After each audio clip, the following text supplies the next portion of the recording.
Hello hi నమస్తే. This is Suma. Welcome to my channel గృహిణి the writer. అందరూ ఎలా ఉన్నారు?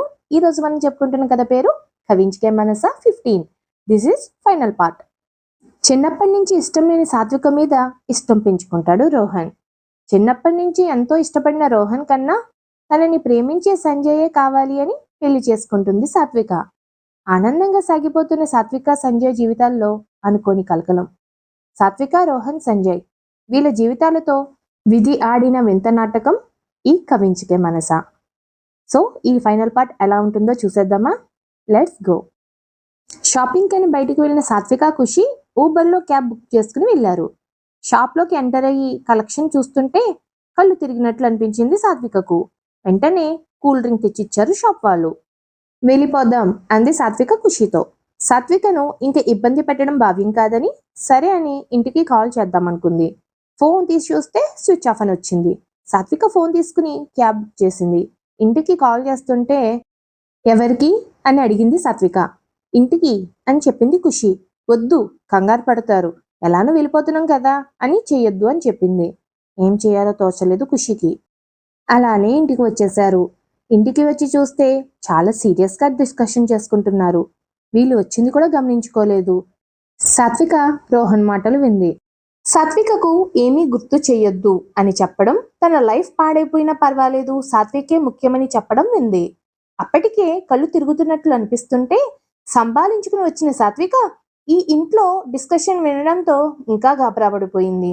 ఏదోలా అవుతూ ఉండడంతో వెంటనే రోహన్ అని పిలిచింది. అలా పిలుస్తూనే కళ్ళు తిరిగి పడిపోయింది.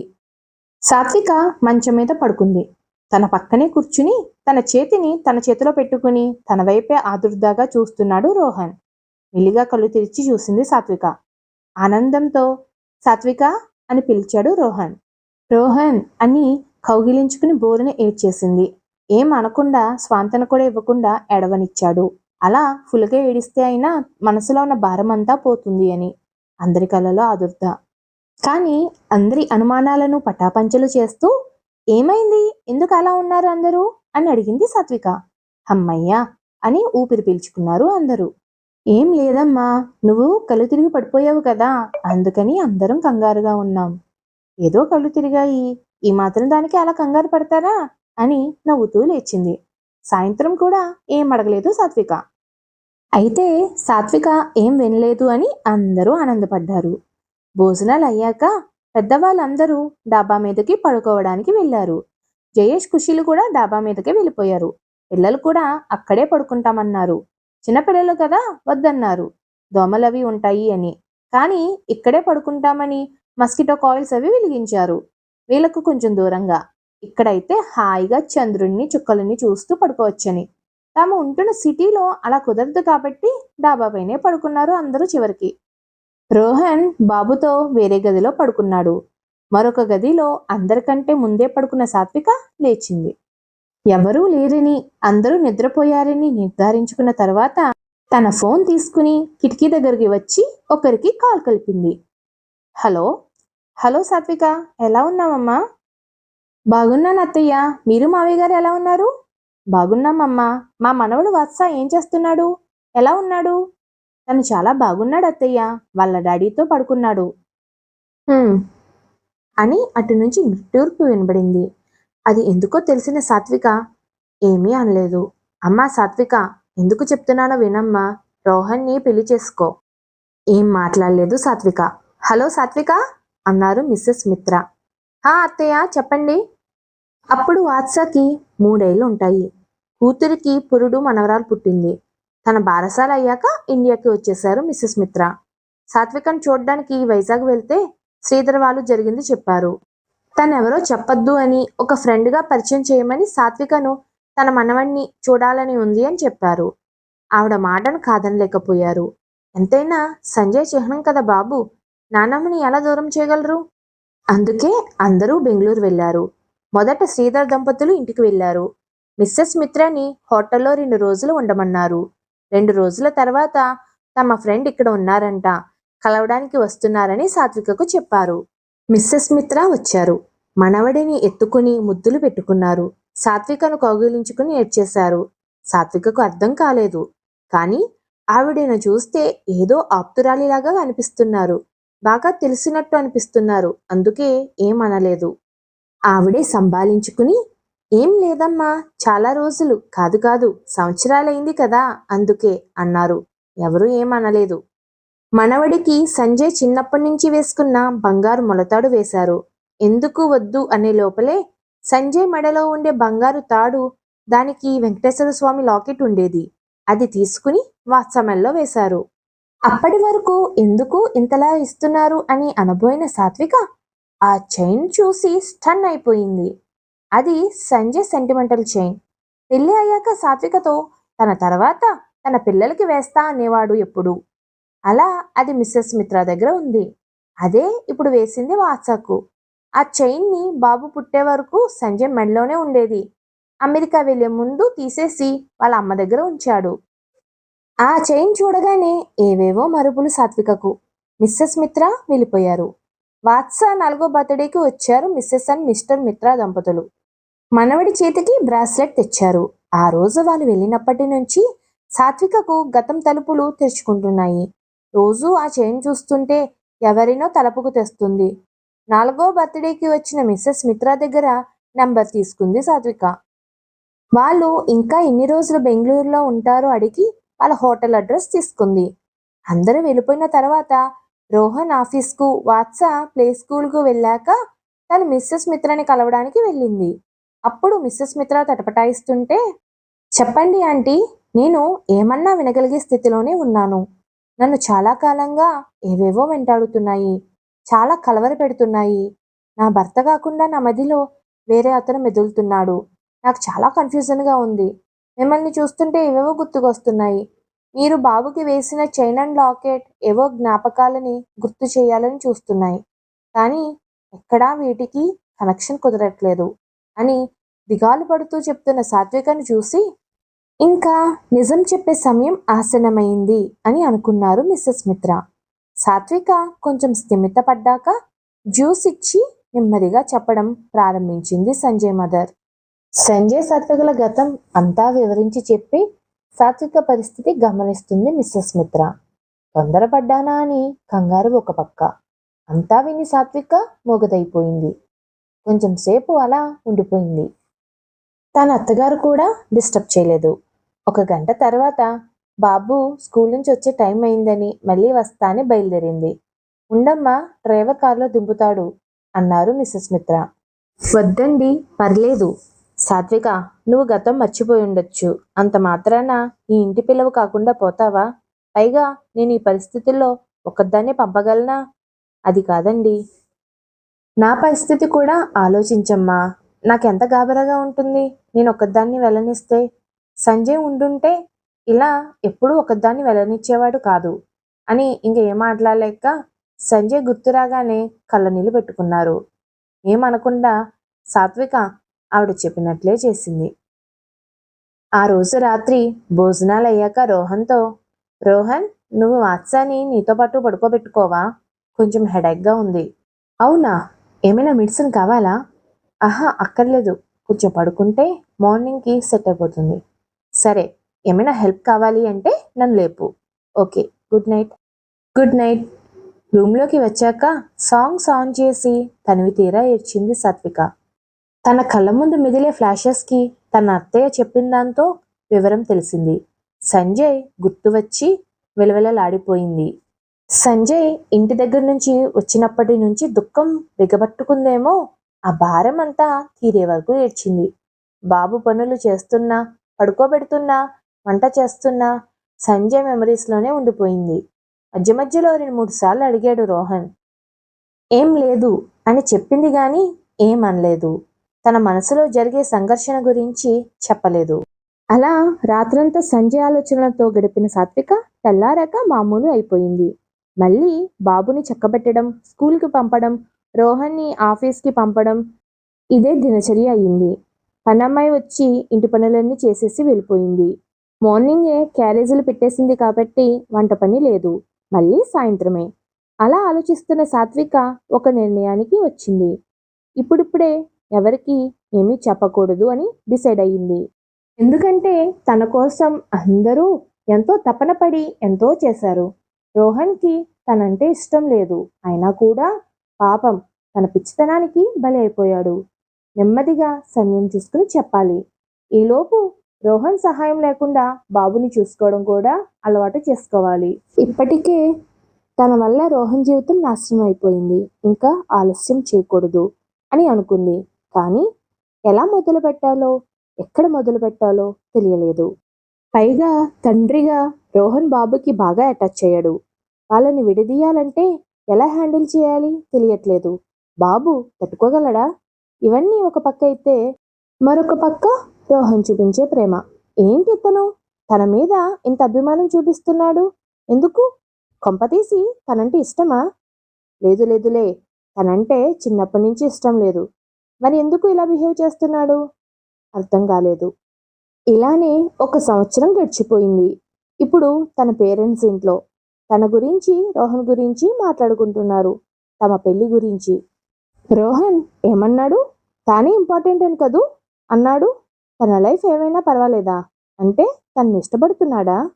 అసలే కళ్ళు తిరుగుతున్నాయని ఇంటికి వచ్చేసిన సాత్వికకు ఈ డిస్కషన్తో నరాలు బద్దలు అయినట్లు అయిపోయాయి. కళ్ళు తిరిగి పడిపోయింది. మన్నాడు ఉదయాన్నే డాబా మీద నుంచి వాసుకి, శ్రీలక్ష్మి కిందకి వచ్చేసి పనులు చేసుకుంటున్నారు. కొంచెం సేపు అయిన తర్వాత శ్రీధర్, సురేష్ కూడా కిందకి వచ్చారు. వాళ్ళకి కాఫీ కలిపి వీళ్ళు కూడా తలా 1 కప్పు కాఫీ పుచ్చుకున్నారు. అలా ఆ మాట ఈ మాట మాట్లాడుకుంటూ స్నానాలు, పూజలు కావించారు శ్రీధర్, సురేష్. వాసుకి, శ్రీలక్ష్మి కూడా పూజ అయిపోయిన తర్వాత టిఫిన్ కార్యక్రమాలు చూస్తున్నారు. ఈలోపు సాత్విక లేచింది. ఉదయం 8 అవుతుంది. ఎలా ఉందమ్మా సాత్విక ఇప్పుడు ఒంట్లో అని అడిగారు అందరూ. నాకేం బ్రహ్మాండంగా ఉన్నాను అని అందరికీ నవ్వుతూ సమాధానం చెప్పి, అమ్మా కాఫీ ప్లీజ్ అని అడిగింది.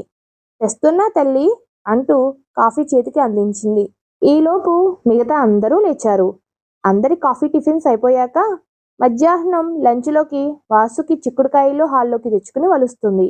శ్రీలక్ష్మి ఆకుకూర శుభ్రం చేస్తుంది. సాత్విక వీక్లీ మ్యాగజైన్స్ తిరిగేస్తుంది. రోహన్ వాత్సాకి టిఫిన్ పెడుతున్నాడు. జయేష్, ఖుషి కూడా పిల్లలకి స్నానాలు చేపించి టిఫిన్స్ పెట్టే హడావిడిలోనే ఉన్నారు.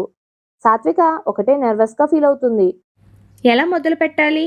ఈ రోజుతో అందరికీ చెప్పేయాలి. అందరూ ఎంత కంగారు పడుతున్నారు తమ గురించి. అలా ఆలోచిస్తూ అమ్మా అని పిలిచింది. శ్రీలక్ష్మితో నవ్వుతూ మాట్లాడుతున్న వాసుకి ఇటు తిరిగి, చెప్పు సాత్విక, ఏం కావాలి? ఏమన్నా తినడానికి పెట్టమంటావా అని అడిగింది. 1 నిమిషం నిశ్శబ్దంగా ఉంది. కాదమ్మా, ఈ రోజు నుంచి మీ దగ్గరే ఉంటాను నేను అందే.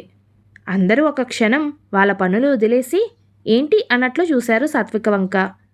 సాత్విక ఖుషీకి సైగ చేసి పిల్లల్ని లోపల గదిలో ఆడుకోవడానికి పంపించింది.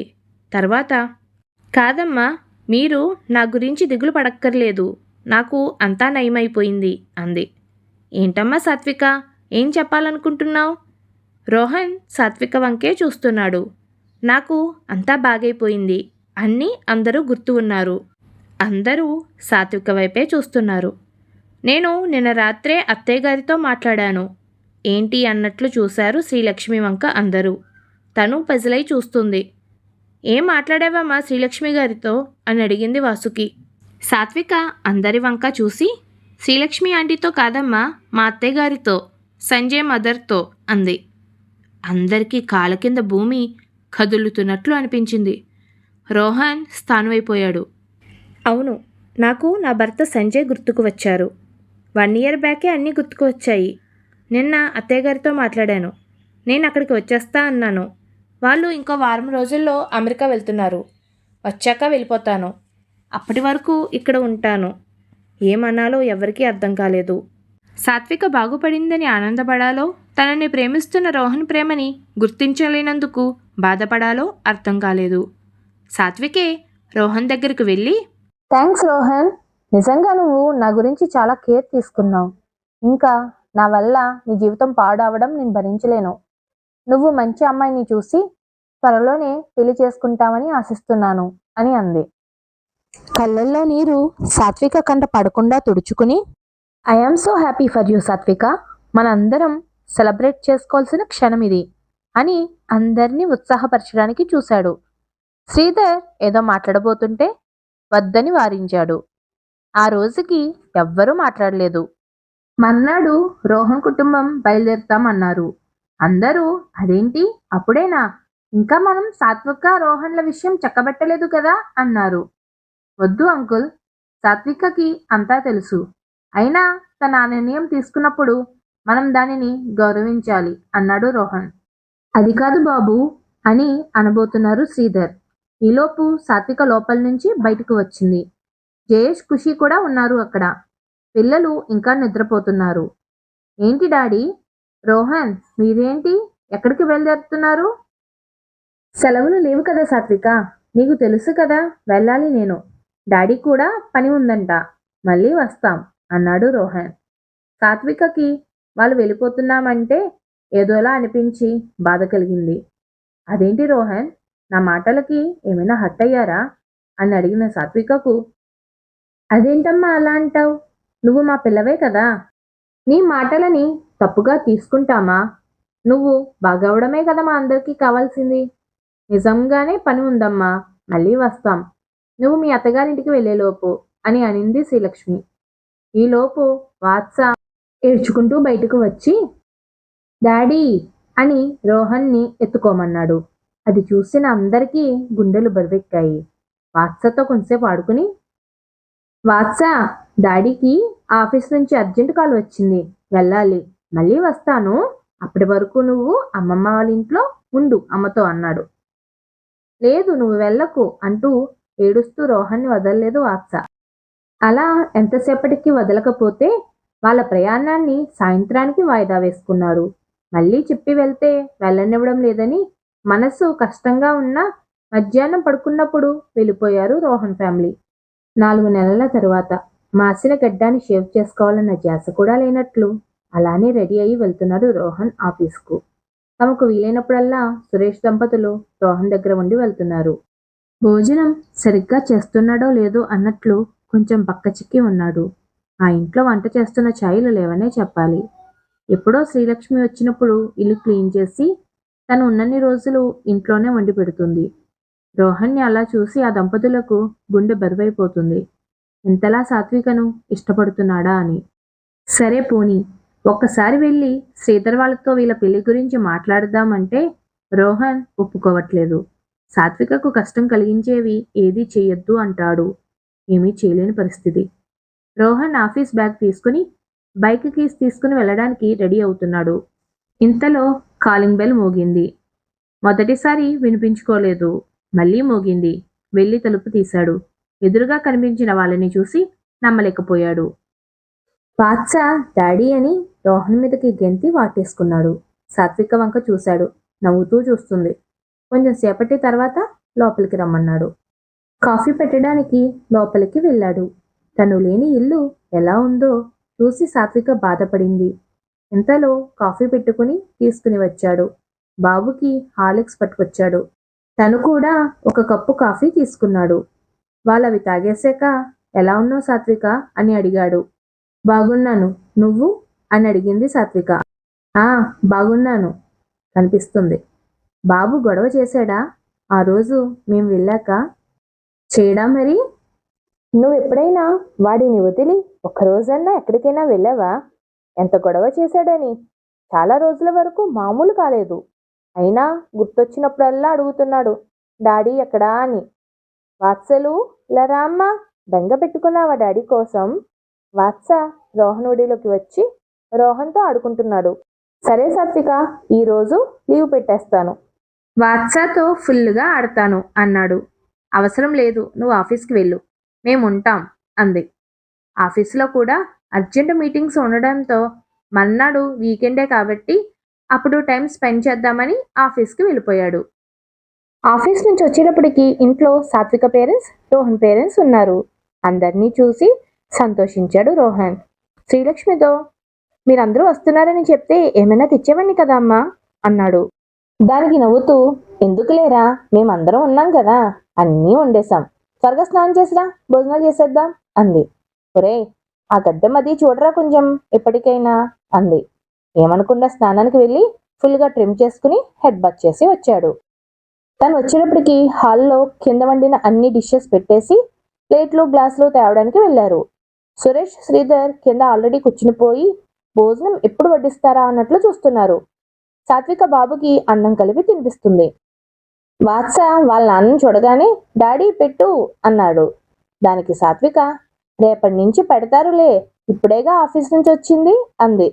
సరే అని సాత్విక దగ్గరే బుద్ధిగా తినేశాడు. తర్వాత అందరూ కలిసి భోజనాలు చేసేశారు. భోజనాలు అయ్యాక రోహన్ని రమ్మని తాము ఎందుకొచ్చారో చెప్పారు. ఆశ్చర్యంగా సాత్వికను చూశాడు. తను ఏం మాట్లాడలేదు. నేను సాత్వికతో మాట్లాడాలి అన్నాడు. సరే అంది సాత్విక.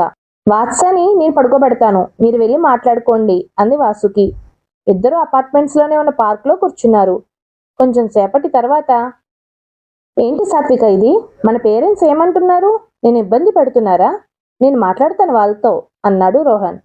లేదు రోహన్, ఈ నిర్ణయం నాది, నేనే వాళ్ళకి చెప్పాను.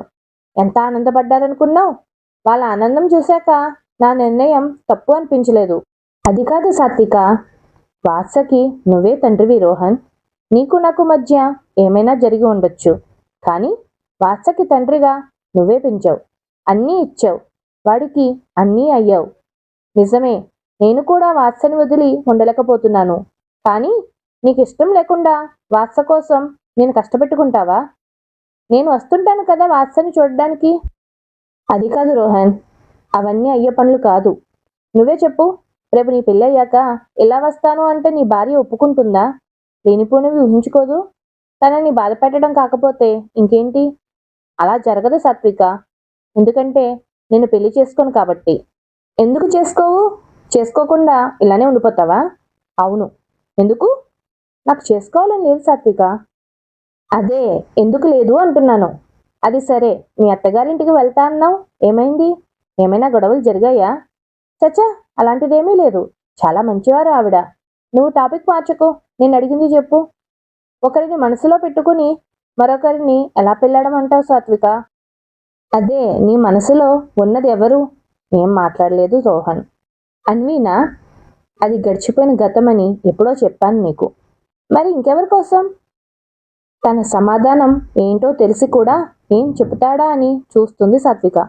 ఏం మాట్లాడడం లేదు రోహన్. చెప్పు రోహన్, ఏం చెప్పమంటావు సాత్విక? నేను ప్రేమించే అమ్మాయే నన్ను ఇలా అడుగుతుంటే అది నువ్వే అని ఎలా చెప్పాలి, ఎలా చెప్పగలను అని ఆగిపోయాడు. సాత్విక కూడా ఏం మాట్లాడలేదు. మరిప్పుడు నేను తీసుకున్న నిర్ణయానికి నీ అభ్యంతరం ఏంటి అని అడిగింది. నీకు ఇష్టం లేని పని నేను ఎప్పటికీ చేయలేను సాత్విక. నాకు ఇష్టమే అంటున్నాను కదా. నువ్వు నన్ను భర్తగా అంగీకరించగలవా? కేవలం వాత్సకి తండ్రిగానేనా?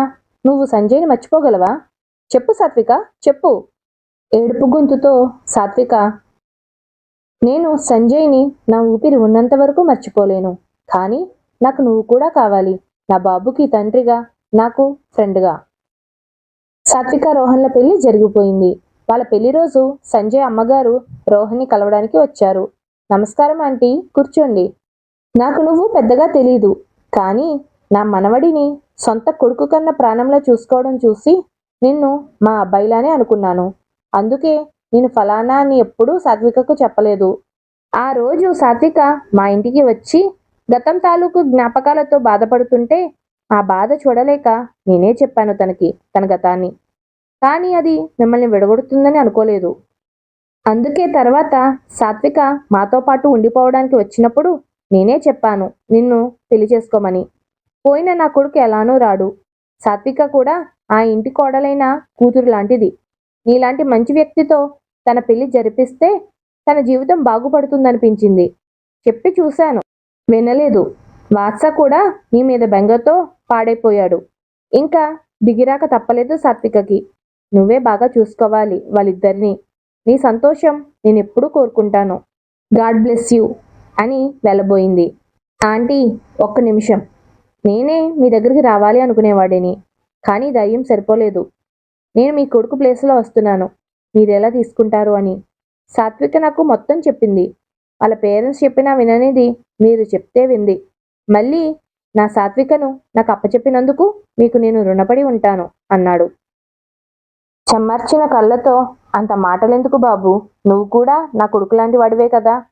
లాంటి వాడిని కాదు, కొడుకునే అనుకోండి అని కాళ్ళకు నమస్కరించాడు. మనస్ఫూర్తిగా ఆశీర్వదించి కళ్యాణ మండపం దగ్గరికి వచ్చేశారు. వాత్స, నిద్రలేమ్మా, బస్కి టైం అయిపోతుంది. పొద్దున్నే వాత్సని నిద్ర లేపుతోంది. రోహన్ వచ్చి వాత్సని లేపి హాల్లో పడుకోబెట్టాడు. ఏదో వండుతున్న సాత్విక వాత్స బ్రష్ అయిందో లేదో చూడడానికి వచ్చింది చేతిలో గరిటెతో పాటు. సోఫాలో పడుకున్న వాత్సని చూసి కోపంతో, లేపిన వాడివి అలా డైరెక్ట్గా బ్రష్ చేయించేయచ్చు కదా, మళ్ళీ సోఫాలో పడుకోబెట్టావే అంది రుసరుసలాడుతూ. నవ్వుకున్నాడు రోహన్. టిఫిన్స్ అని అయ్యాక ఎవరి క్యారేజీ వాళ్ళకి ఇచ్చేసి వాళ్ళు వెళ్తుంటే గుమ్మం దగ్గర నిల్చుంది. Bye mummy. Bye. Bye Satvika. Bye Rohan. వాళ్ళు వెళ్ళిపోయాక తన గదిలో పక్కలు సర్దేసి రోహన్ గదిని శుభ్రం చేయడానికి వెళ్ళింది. అవును, వాళ్ళిద్దరు గదులు వేరేనే. వాళ్ళిద్దరూ కలుస్తారా? మరి కాలమే సమాధానం చెప్పాలి. ఇప్పటి వరకు నా కథ చదివిన అందరికీ ధన్యవాదములు. కవించుకే మనసా సమాప్తం. మీ సుమ. అందరికీ నమస్కారం. నేను మీ సుమ.